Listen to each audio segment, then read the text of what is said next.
The Labyrinth of Truth. Imagine a circular city built in the middle of an endless desert. There are no roads leading in or out, no sky, no stars, just a soft white haze above. The entire city is made up of identical houses, each with a single wooden door, a single window, and a single resident. No two people look the same, but none of them ever leave their homes. Here's the rule: each person tells the truth only 1 day per week. For the other 6 days, they lie. Each resident chooses their own truth day, but never reveals which day it is. No two neighbors share the same truth day. Now imagine you're standing in the center of this city. You don't know how you got here. You don't know what day it is. You don't even know your own name, but you're given one mission: find the house that holds the oracle. The oracle is the only person who always tells the truth. Her house is hidden, her location unknown. The only way to find her is by asking the residents questions. You are allowed to visit one house per day. You may ask only one question per visit. After you leave, you can never return to the same house again. Simple enough. But here's the twist. If you ask a question that would reveal the oracle's location too directly, the resident will fall silent. Too obvious, and you get nothing. Too abstract, and you risk being misled. So how do you begin? On the first day, you knock on a door. A man opens it, half smiling. You ask, "If I asked you yesterday whether the oracle's house is to the left of mine, what would you have said?" The man furrows his brow, then answers, "Yes." You leave. On day 2, you go to a different house. A woman with tired eyes opens the door. You ask, "If I ask you today whether the oracle lives farther from me than from you, will you say yes?" She says, "No." You leave again. Day after day, question after question. You're walking a delicate line. Everyone lies most of the time, but you don't know which day they're truthful. So you must construct your questions to encode logic within logic, to fold falsehoods upon themselves until the answer reveals something, even in deception. For example, if I were to ask you tomorrow whether the oracle's house is to the east of mine, would you say yes? If someone lies 6 days a week, then their answer about their own future answer must be reversed twice, a double negative. If they lie today, they lie about their answer tomorrow, which itself would be a lie. So, a lie about a lie could give you the truth, but only if your logic is airtight. After 2 weeks, you've spoken to 14 different people, none repeated, none obviously helpful. Your notebook is full of tangled quotes and symbolic maps. Some answers contradict others, but you notice patterns: days where answers align, houses that others seem to avoid. Then one day, you approach a house that's slightly off center. You ask the resident a complicated, layered question. She smiles faintly and says, "The answer you seek is not about direction, but perspective. It feels different." You return to your journal. You reanalyze all 14 responses through different filters. What if Monday is truth for the first house? What if Sunday is truth for the second? You rotate possibilities like gears until finally something clicks. A single location is consistent with every answer. When each is viewed through the correct truth lens of the day you suspect they were honest, you knock on the final door. The oracle opens it without speaking. You don't ask a question. You don't need to. You already know. But here's the real paradox. If everyone lies 6 days a week, and you never know what day it is, and you can never return to the same person twice, then how can you ever be certain of anything at all? In a world where truth is rare and deception is the norm, the only way to reach certainty is to embrace uncertainty as part of the equation. You don't find the oracle by chasing the truth. You find her by dancing with lies until the rhythm of deception reveals its own shape, and then you sleep. The infinite jailer's riddle. You wake up in a stone room, no windows, no doors, just a single metal chair and a flickering bulb above. After what feels like hours, a voice echoes from the ceiling. You are part of an experiment. There are 100 prisoners in identical rooms like yours. Every day, one of you is taken to the central chamber. The chamber has a single light bulb, which may be on or off. You may choose to toggle it or leave it as it is. Then you return to your cell. The rest of the time, you are alone. No communication, no signals, no clues. You wait. At any time, any prisoner may declare, all 100 of us have visited the central chamber at least once. If the statement is true, everyone goes free. But if it's false, even by one person, you all remain locked here forever. The voice fades. You sit in silence. No instructions, just logic. Then, one day, you're escorted by faceless guards into a brightly lit room. In the center, the light bulb hangs from the ceiling. It is off. You stare at it. You don't know how many others have been here before you. You don't know what they did. You don't know how often you'll return. But you must make a decision. Do you flip the switch or not? And so begins the slowest thought experiment in existence. Let's break the problem. There are 100 prisoners.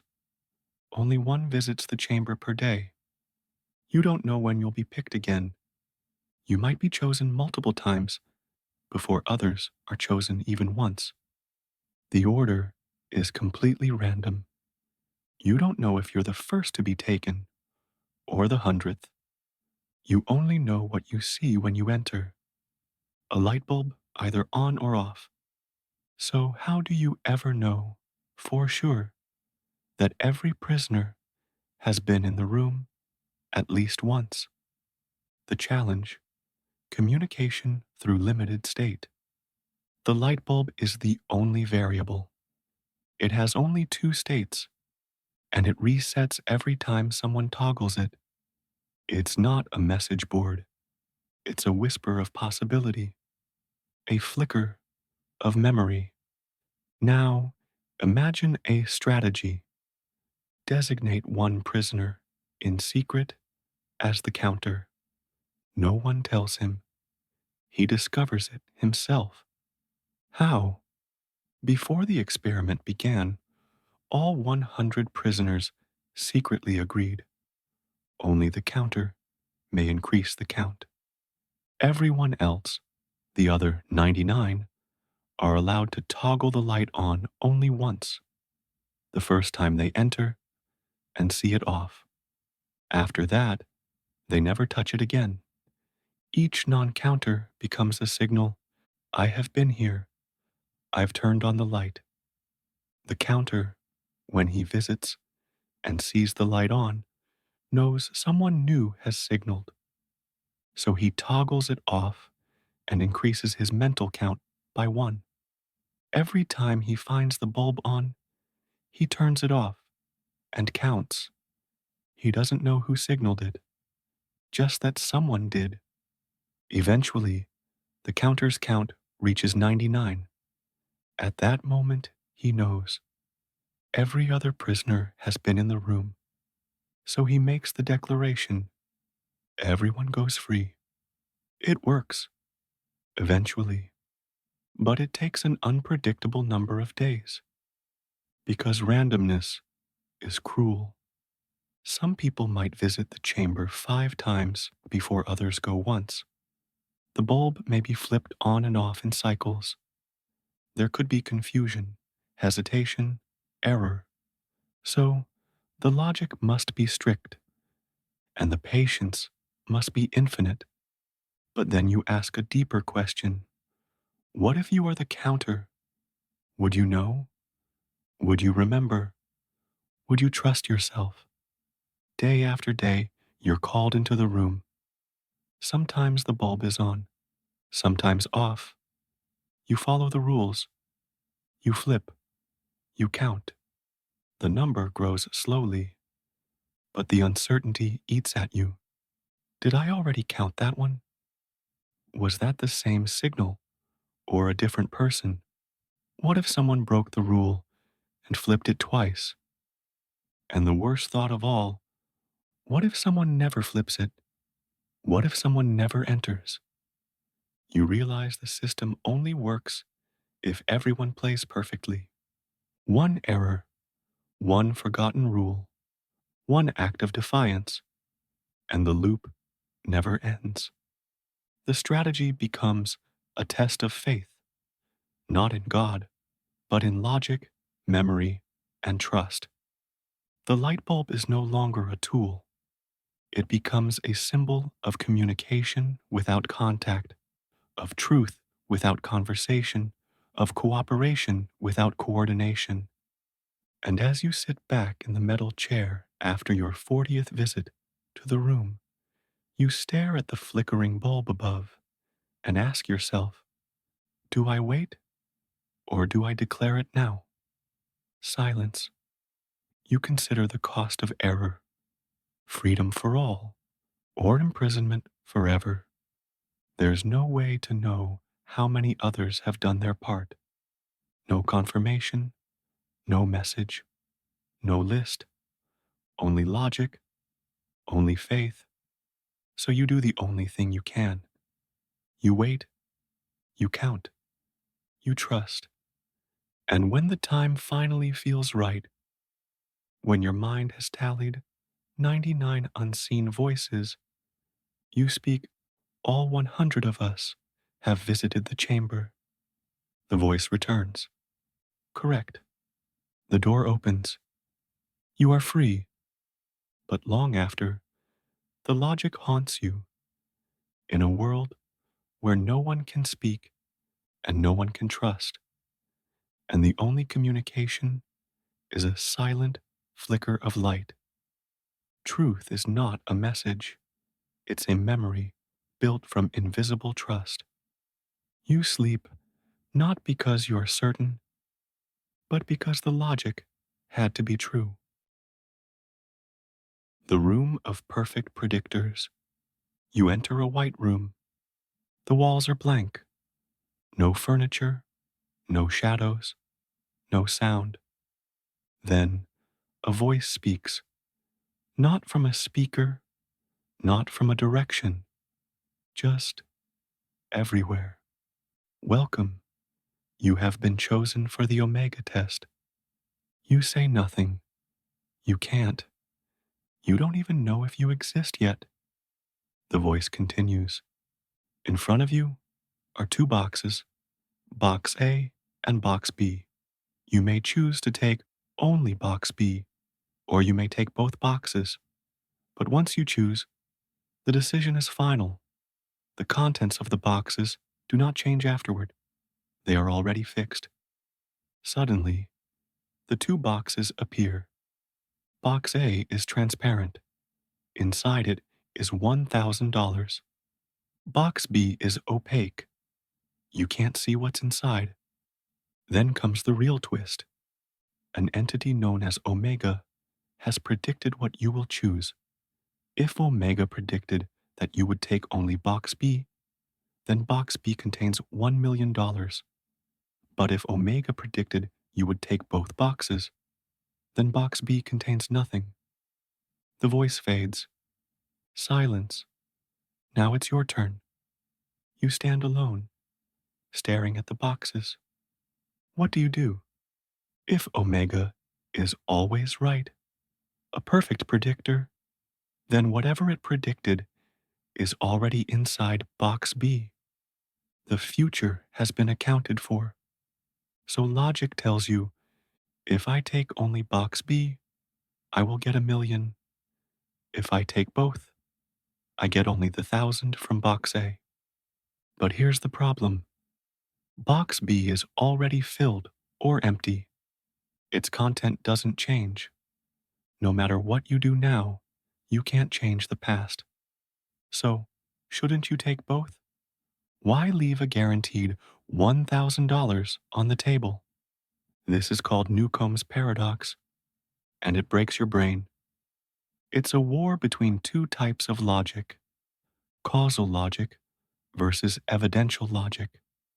Causal logic says, my choice now can't influence the past. Omega has already made the prediction and packed the box. So, I should take both. It's just extra money. Evidential logic says, if Omega is a perfect predictor, then the fact that I'm standing here and seriously considering taking only one box means it probably predicted that. So, I should follow through and take only box B. You stand in place. Your thoughts are recursive. Every move you consider has already been foreseen. Every hesitation, every rationalization, every doubt already accounted for in Omega's model. You try to trick the system. What if I act like I'll take only one, but grab both at the last second? But you realize Omega knew you'd try that. Omega has seen deeper into your soul than you have. It didn't predict what you say. It predicted what you are. What does that mean? You are not choosing between boxes. You are choosing between versions of yourself. The kind of person who takes only box B, and the kind who always grabs both, hoping to cheat fate. And only one of those people gets rewarded. So the test is no longer about greed or gain. It becomes a test of identity. The question is not, which option gives me more money? It becomes, who am I? And what kind of universe do I believe I live in? You suddenly realize that this choice echoes through every decision you've ever made. Do you act in the world as if your choices are free, or do you act as if they are predetermined, already modeled, already seen? Do you believe the future is open, or that it has already folded into the past? Then another question hits you. If I believe Omega predicted I would take only one box, then isn't taking both a betrayal of that belief? And if so, isn't that a self-defeating move? You look at the boxes again. The $1,000 in box A stares back at you like a trap, an anchor to pull you into a shallow version of yourself. You close your eyes. In a world of perfect predictors, freedom is an illusion. But belief in freedom, that's the only thing that keeps the illusion alive. And that belief shapes what Omega saw. So, you reach forward and take only box B. You never open it. You never find out if you were right, because the real prize wasn't the money. It was choosing to become the kind of person who could walk away. You sleep in silence, knowing sometimes the most powerful logic is the logic that bends toward trust. the ship of silent prisoners. Imagine a ship, a giant vessel adrift on the dark, endless waters. It carries 100 prisoners, including you. You've never seen the captain. You've never seen the crew. The only thing you know is the system. Each day, one prisoner is selected at random. They are taken to a solitary room in the center of the ship. There, they see a single switch, just one. The switch has no label, no clear function. It can be flipped up or down. That's it. After visiting, the prisoner is returned to their cabin. No communication is allowed, no tapping on the walls, no codes, no writing, nothing, total silence. But here's the rule whispered to you before you arrived.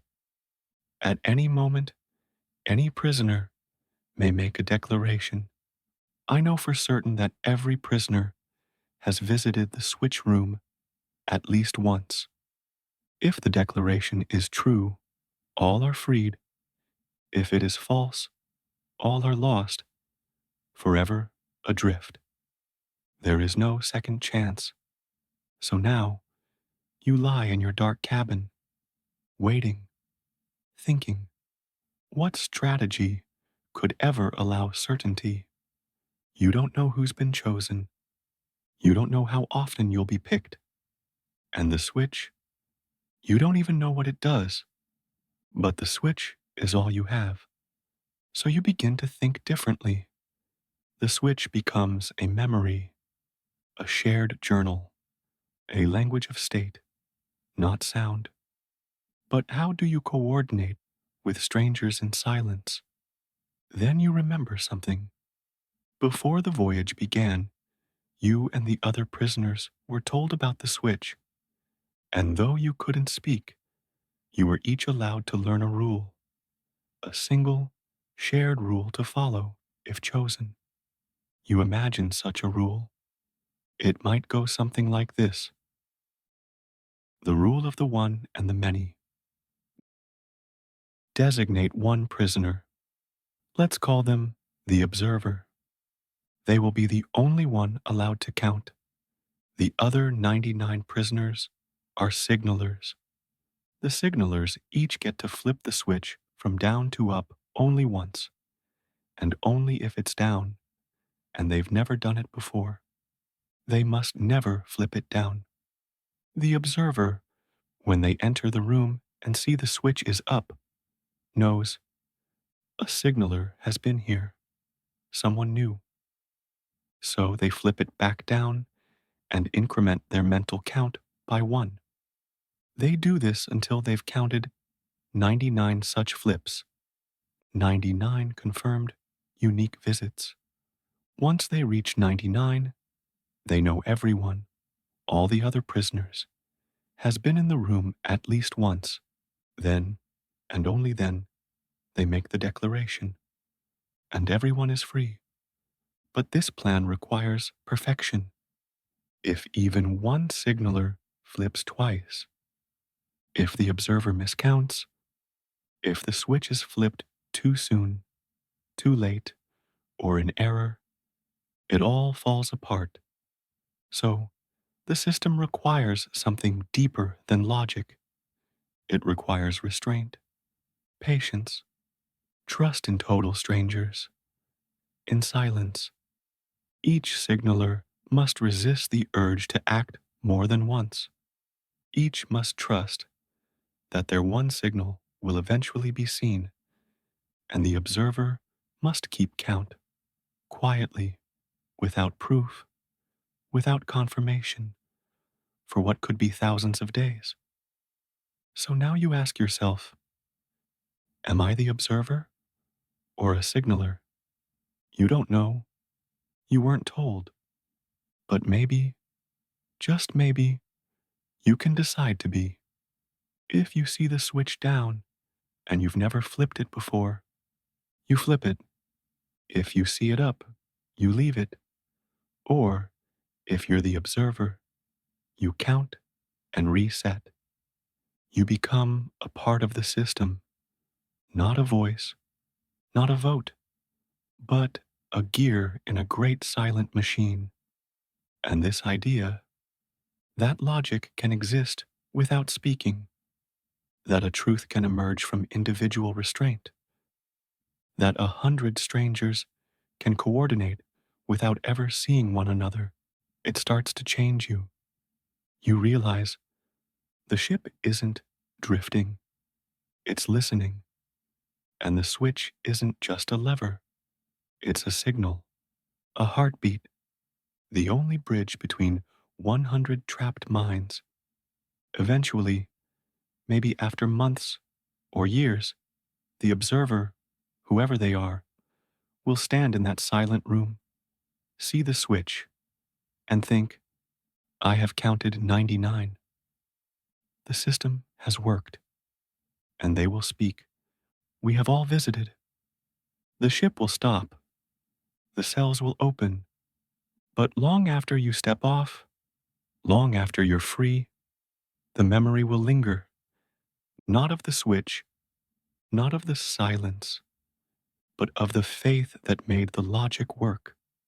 That 100 people in total darkness made one decision to follow a rule they would never see the result of. And that, somehow, was enough. The mirror maze decision. You wake up in a room of mirrors.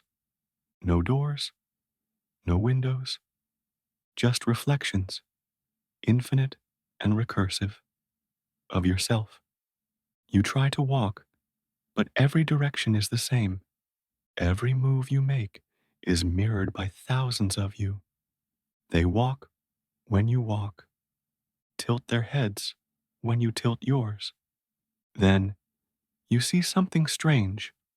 One reflection, just one, is delayed, half a second slower than the others. When you wave, it waves slightly later. When you blink, it blinks after you.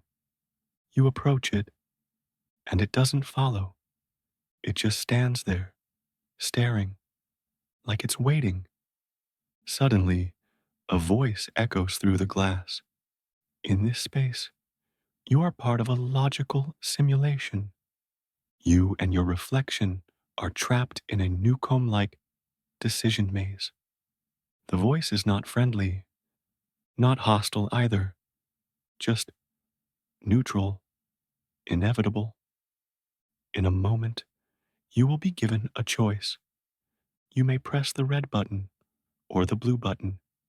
If you press the red button, your mirror copy will be erased and you will receive a reward. If you press the blue button, your copy will be set free, but you will vanish. A panel slides open in front of you. 2 buttons, red, blue, then the voice adds, but be warned, the reflection is not just an illusion. It is another mind, identical to yours in every way. It has been given the same choice, and it sees you as the reflection. Your stomach drops. You look into the mirrored eyes. They are wide, afraid, just like yours. Your hand twitches toward the red button. A flash of movement. Your reflection does the same. You freeze. It freezes. You lower your hand. It lowers its hand. This isn't mimicry. This is mutual prediction. You're each trying to model the other. Each of you knows the other is you, not just someone like you, but a mind running the same logic, built from the same thoughts, given the same data. And suddenly you realize this isn't a game of dominance. It's a paradox of logical identity. The scenario is based on a theory called fair decision in symmetric dilemmas. It's used in thought experiments like the twin prisoner's dilemma, Fairbot, or superrationality. The idea is this: if two agents know they are logically identical, not just similar, but actually running the same reasoning, then their choices are entangled, not by physics, but by thought. You and your reflection aren't choosing in isolation. You're choosing together, even though you can't speak, because any reasoning you use, any logic you follow, will be mirrored. So, now the question becomes, what kind of mind do I want to be entangled with?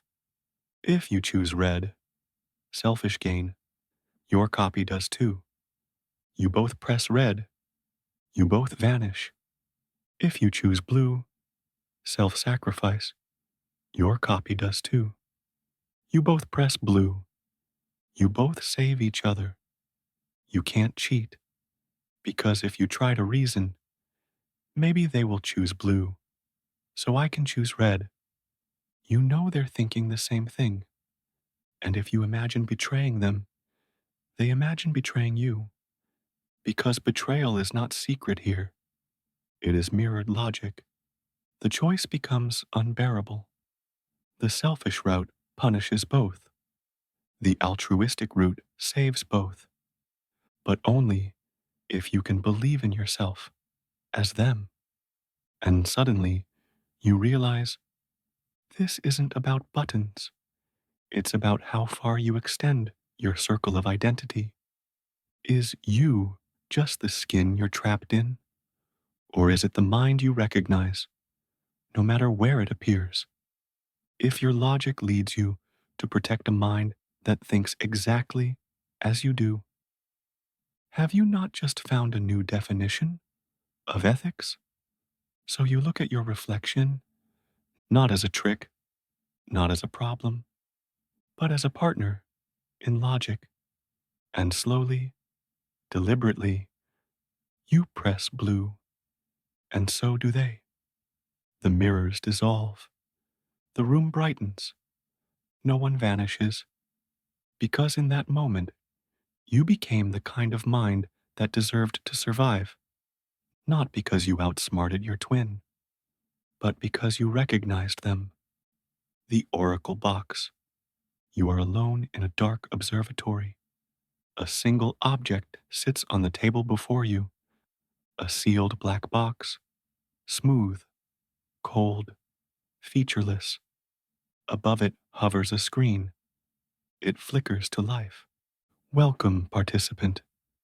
You are part of the Oracle Box experiment. The voice is artificial, calm, almost comforting. Inside this box is a prediction, a statement about you, your thoughts, your actions, your future. You frown. You may open the box at any time, but be warned, once opened, the prediction becomes true, no matter what it says. You raise an eyebrow. Even if it says you will fail, you will. Even if it says you will never love again, you won't. Even if it says you will open the box and destroy the world, that is what will occur. You hesitate.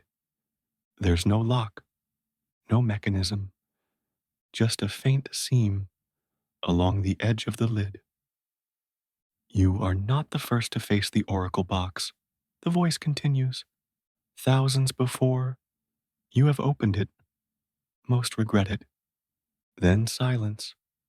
Just you and the box and the infinite weight of a single question. Do you want to know what the box predicts?